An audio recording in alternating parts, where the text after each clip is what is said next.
When life gets unpredictable, preparation matters. In medicine, it's all about staying alert, ready for whatever comes through the door.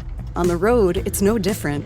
That's why Volvo designs vehicles to help anticipate risk, reduce harm, and protect lives. The Volvo XC90's advanced safety systems inspire confident decisions wherever the road takes you. The Volvo XC90, for life. Proud sponsor of the Pit Podcast. Learn more at volvocars.ca/safety. Welcome to Montreal, the bank robbery capital of North America. We used to rob a minimum of 3 banks a week. In the 60s and 70s, it was like going to bingo. They were tough Irish working class kids. You've got small-time hoods had the initiative to go down and meet personally with Colombian cartel guys. It's a frightening picture of underworld operations and the operators. Yeah, it's a hell of a reality show. In the 80s, everybody was selling and doing cocaine. Money on this planet is power.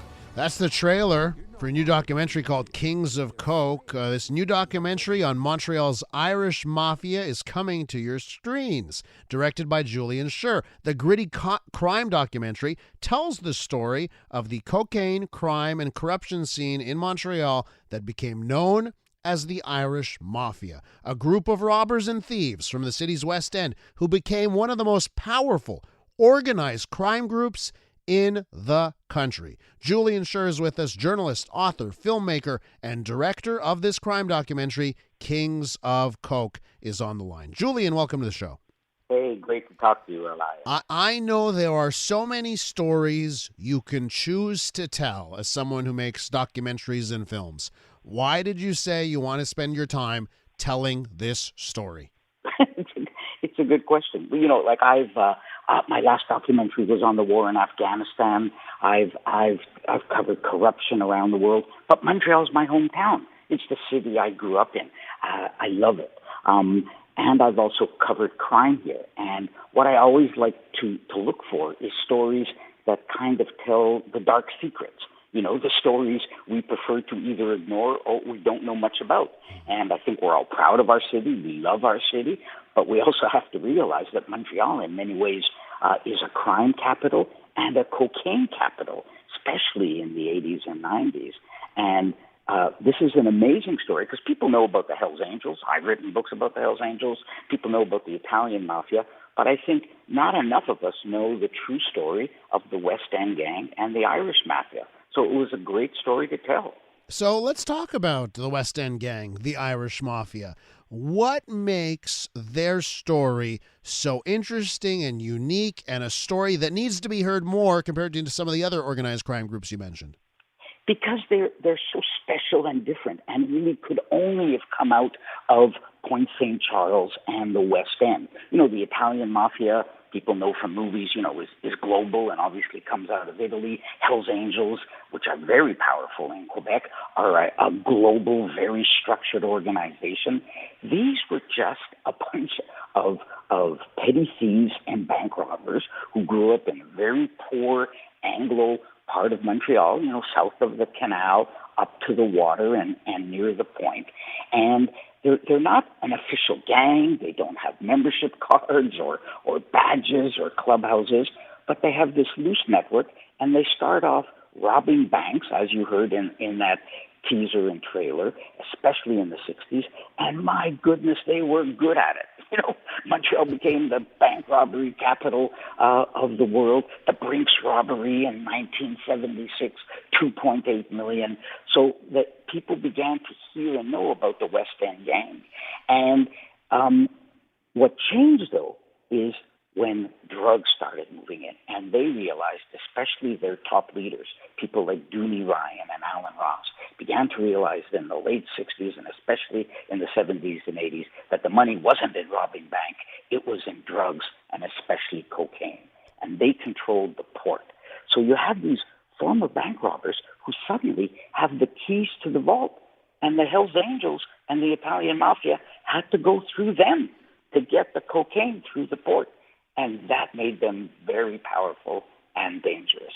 Julian, I want to ask you about how you actually, do a documentary like this. For our listeners, we're with Julian Sher, director of the crime documentary Kings of Coke. So, Julian, I would imagine for organized crime, the first rule is you don't talk about the organized crime, right? There's a bit of an omerta, right, where you don't talk about it. So, how do you do a documentary about a subject that maybe you'll go to a lot of people and they say, no, I don't want to talk about it? It's a good question.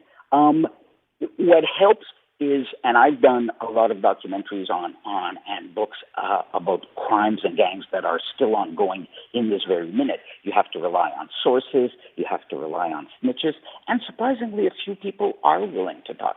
In this case, we were lucky because a lot of the story takes place in the 70s, 80s, and 90s.